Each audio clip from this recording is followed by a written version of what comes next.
तो आज मैं शुरू करने जा रहा हूँ केमिस्ट्री का जो चैप्टर है एसिड बेस एंड सॉल्ट, जिसे हिंदी में कहते हैं अम्ल क्षार और लवण। तो उससे संबंधित कुछ इंपॉर्टेंट एमसीक्यूज तो शुरू करते हैं। पहला क्वेश्चन है, लिटमस विलियन जो बैगनी रंग का रंजक होता है, किस रंग का होता है? बैगनी रंग का। ये किस पदार्थ का बना होता है? यानी लिटमस का जो लिटमस पेपर जो सुने होंगे आप, जो एसिड में क्या हो जाता है, ब्लू लिटमस रेड में चेंज हो जाता है, और बेस में यानी क्षार में क्या होता है, रेड जो है ब्लू में चेंज हो जाता है। तो वो किस चीज़ का बना होता है? तो वो बना होता है लीचेन का, यानी कि लीचेन का वो लिटमस बना होता है। हिंदी में लीचेन कहेंगे, हिंदी इंग्लिश दोनों सेम ही होता है। दूसरा क्वेश्चन है, निम्न में से कौन सूचक की तरह इस्तेमाल नहीं किया जाता है? तो इसमें मूली का यूज जो है नहीं किया जाता। ओके, हल्दी का भी यूज किया जाता है, मेथिल ऑरेंज भी यूज होता है, फिनॉल्फथैलिन भी यूज होता है। मूली का यूज सूचक के रूप में नहीं होता, इंडिकेटर। ओके, तो एसिड और बेस का प्रेजेंस बताए। थर्ड क्वेश्चन है, निम्नलिखित में से कौन गंधीय सूचक नहीं है? मतलब कि कोई कई सारे इंडिकेटर वैसे होते हैं जिनका गंध बदल जाता है अम्ल और क्षार में। तो वैनिला का भी यूज किया जाता है, प्याज भी यूज होता है, लौंग का तेल भी यूज होता है, शकरकंद का जो यूज है वो नहीं होता है गंधीय सूचक के रूप में। चौथा क्वेश्चन है, निम्नलिखित में से कौन द्विक्षारकीय अम्ल है? द्विक्षारकीय होता है क्या है? जिसमें दो हाइड्रोजन हो। ओके, तो यहाँ पे सब में देख सकते हैं, यहाँ पे तो हाइड्रोजन एक ही है, यहाँ पे कितना हाइड्रोजन आयन है? हाइड्रोजन तीन है, और यहाँ पे एक है, और यहाँ पे दो है। तो यानी कि करेक्ट आंसर क्या हो जाएगा इसका? H2SO4 जो होगा वो इसका करेक्ट आंसर हो जाएगा।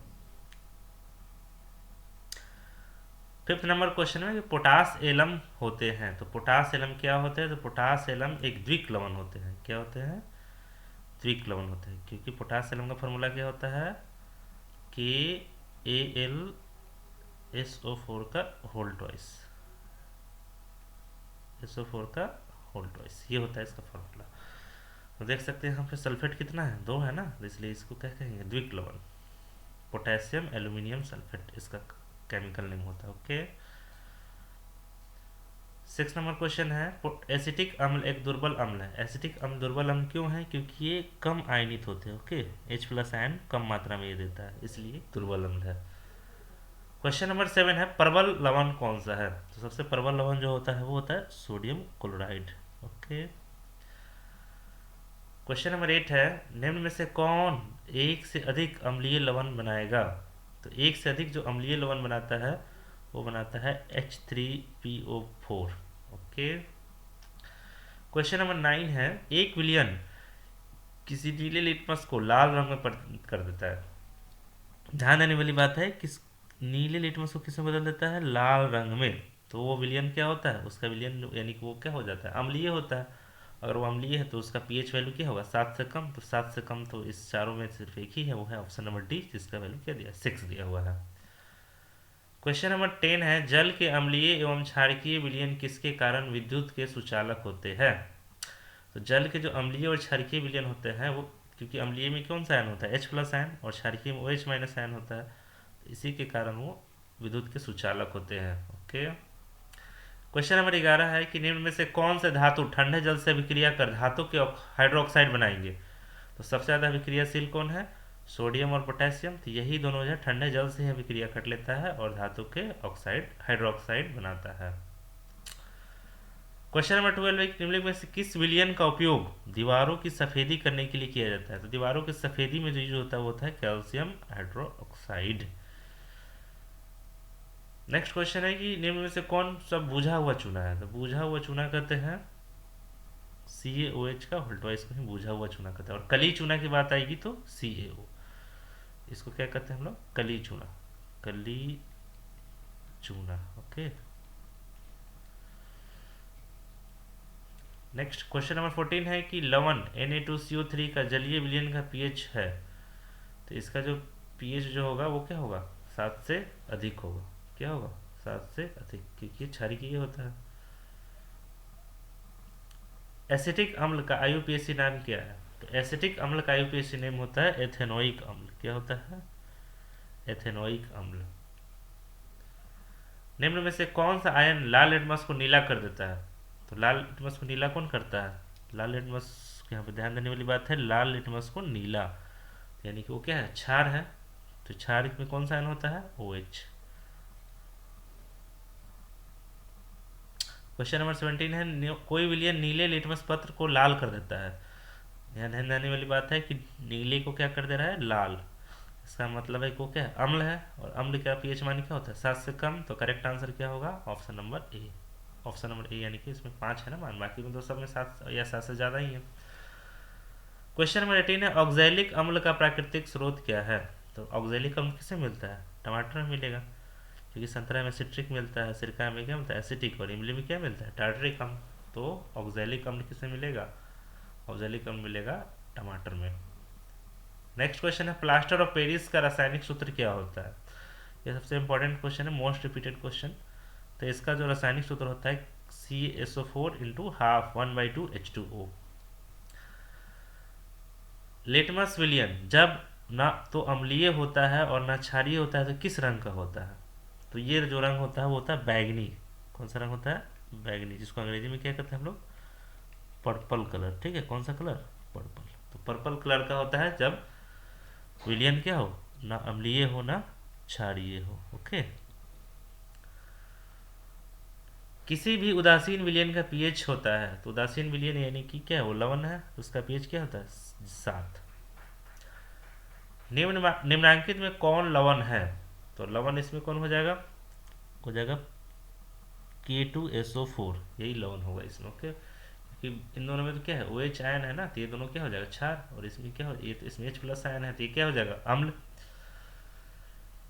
क्वेश्चन नंबर 23 है, किसी लाल तप्त आयरन पर जलवाष्प प्रवाहित करने पर कौन सा यौगिक प्राप्त होता है।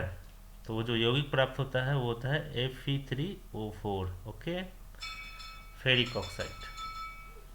हमारे शरीर में जो पीएच होता है उसका परास कितना होता है। तो लगभग जो है 7 से 7.8 के बीच होता है। बेकिंग पाउडर का अणुसूत्र क्या होता है। तो बेकिंग पाउडर का जो अणुसूत्र होता है वो होता है NaHCO3। क्या होता है, NaHCO3।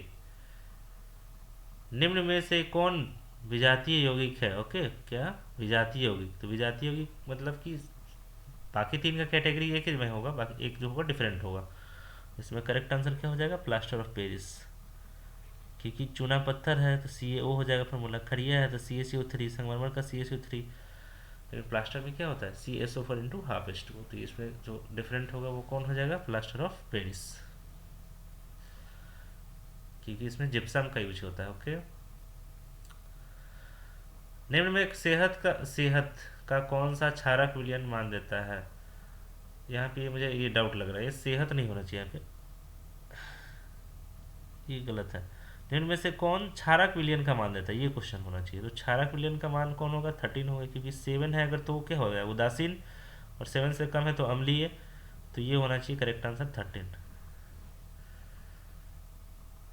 क्वेश्चन नंबर 28 है कि निम्नलिखित अम्लों में से कौन प्रबल अम्ल है। तो सबसे प्रबल अम्ल कौन सा होगा, यहाँ पे सल्फ्यूरिक हो जाएगा। निम्नलिखित में से कौन क्षारक नहीं है, क्षारक नहीं है पूछा गया, तो क्षारक नहीं कौन है, सोडियम क्लोराइड हो जाएगा करेक्ट आंसर, ये क्षारक नहीं है। क्वेश्चन नंबर 30 है, निम्नलिखित क्षारकों में कौन प्रबल क्षारक है। तो प्रबल क्षार कौन है, तो प्रबल क्षार कौन होता था, सोडियम हाइड्रो ऑक्साइड जो होता है वो प्रबल क्षार होता है। कुछ ऐसे पदार्थ होते हैं जिनकी गंध अम्लीय क्षारकीय माध्यम में बदल जाती है, इन्हें क्या कहते हैं। तो इन्हें कहते हैं गंधीय सूचक, जिसकी गंध बदल जाए वो गंधीय सूचक होता है।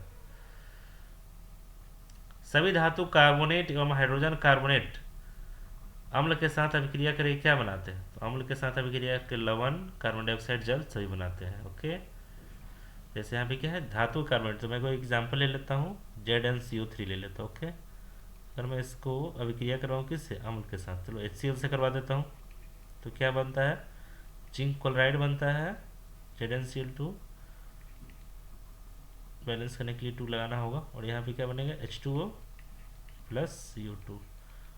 तो देख सकते हैं लवण भी बना, कार्बन डाइऑक्साइड भी बना और जल भी बना। तो इस तरह से जब धातु के कार्बोनेट और हाइड्रोजन कार्बोनेट अम्ल के साथ अभिक्रिया करते हैं तो लवण, कार्बन डाइऑक्साइड और जल तीनों बनते हैं। ओके, सभी अम्लों में पाया जाता है। तो सभी अम्लों में एक चीज जो है कॉमन होता है, वो होता है हाइड्रोजन। हाइड्रोजन सभी अम्ल में पाया जाता है। हाइड्रोजन युक्त सभी यौगिक होते हैं, जो जिस यौगिक में हाइड्रोजन पाया जाएगा वो समझ लो कि क्या है, वो अम्लीय है। ओके,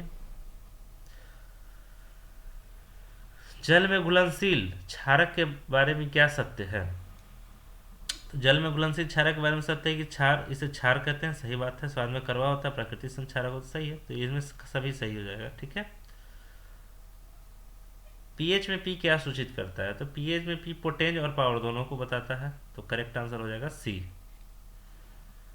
एसिटिक अम्ल का प्राकृतिक स्रोत निम्नलिखित में से कौन सा है? तो एसिटिक अम्ल कहाँ किस में पाया जाता है? तो वो मिलता है सिरका में, क्योंकि संतरा में तो सिट्रिक एसिड पाया जाता है, इमली में टार्ट्रिक पाया जाता है, टमाटर में ऑक्जेलिक पाया जाता है, सिरका जो होगा उसी में एसिटिक अम्ल पाया जाता है। सिट्रिक अम्ल का प्राकृतिक स्रोत क्या है? तो सिट्रिक अम्ल कहाँ मिलेगा? संतरा या नींबू में, इसमें सिट्रिक मिलेगा। इमली में टार्ट्रिक, टमाटर में ऑक्जेलिक, दही में लैक्टिक अम्ल। नेक्स्ट क्वेश्चन है कि टार्ट्रिक अम्ल किन में पाया जाता है? टार्ट्रिक अम्ल, तो टार्ट्रिक अम्ल का करेक्ट आंसर क्या हो जाएगा? इमली। इमली में टार्ट्रिक अम्ल पाया जाता है। लैक्टिक अम्ल का प्राकृतिक स्रोत पूछा गया है, तो लैक्टिक अम्ल जो होता है वो कहाँ मिलेगा, किस में मिलेगा? दही में, दूध से रिलेटेड प्रोडक्ट में लैक्टिक अम्ल मिलता है। चींटी के डंक और नेटल के डंक में कौन सा अम्ल पाया जाता है? उसमें पाया जाता है आपका मेथेनोइक अम्ल। कौन सा पाया जाता है? मेथेनोइक अम्ल, लाल चींटी। अगला प्रश्न है कि दांतों का क्षय कब प्रारंभ होता है? तो दांतों का क्षय प्रारंभ होता है जब वो अम्लीय हो जाता है। तो जाहिर सी बात है 5.5 से अधिक होने पर तो कम अम्लीय होगा, 5.5 से कम अगर हो जाता है उसका मतलब तो ज़्यादा अम्लीय हो जाता है, तो दांतों का क्षय आरंभ हो जाता है। हमारे पेट में कौन सा अम्ल उत्पन्न होता है? तो हमारे पेट में जो अम्ल उत्पन्न होता है उसका नाम है हाइड्रोक्लोरिक अम्ल। क्या नाम है? हाइड्रोक्लोरिक अम्ल। हाइड्रोक्लोरिक अम्ल एवं सोडियम हाइड्रोक्साइड के विलयन की अभिक्रिया से उत्पन्न लवण को क्या कहते हैं? तो हाइड्रोक्लोरिक अम्ल, देखिए यहाँ पे मैं रिएक्शन को यहाँ पे लिख ही देता हूँ। क्या लिया गया? हाइड्रोक्लोरिक अम्ल HCl, ओके। और क्या किसे कराया गया है? Sodium hydroxide. इसके विलयन से अभिक्रिया कराऊंगा तो क्या होगा? NaCl बनेगा, और क्या बनेगा? H2O। देख सकते हैं कि जो लवण बन रहा है वो कौन सा लवण बन रहा है? सोडियम क्लोराइड बन रहा है ना। तो हाइड्रोक्लोरिक अम्ल, हाइड्रोक्लोरिक अम्ल और सोडियम हाइड्रोक्साइड के विलयन की अभिक्रिया से जो लवण उत्पन्न होता है उसको कहते हैं सोडियम क्लोराइड। तो करेक्ट आंसर क्या हो जाएगा? Sodium chloride. धोने का सोडा का रासायनिक सूत्र क्या होता है? धोने का सोडा का रासायनिक सूत्र होता है Na2CO3 × 10H2O। बेकिंग सोडा का रासायनिक नाम क्या है? तो बेकिंग सोडा का जो रासायनिक नाम उसका नाम है सोडियम हाइड्रोजन कार्बोनेट। फॉर्मूला क्या होता है? NaHCO3, sodium hydrogen carbonate. Next question पूछा है कि बेकिंग सोडा का सूत्र, रासायनिक सूत्र क्या है? तो अभी मैं बता ही दिया हूँ, तो इसका करेक्ट आंसर क्या हो जाएगा? NaHCO3। क्वेश्चन नंबर 48 है कि जल की अस्थायी कठोरता को दूर करने के लिए किसका उपयोग किया था? तो जल की अस्थायी कठोरता को दूर करने के लिए जो यूज किया था उसका नाम है बेकिंग सोडा।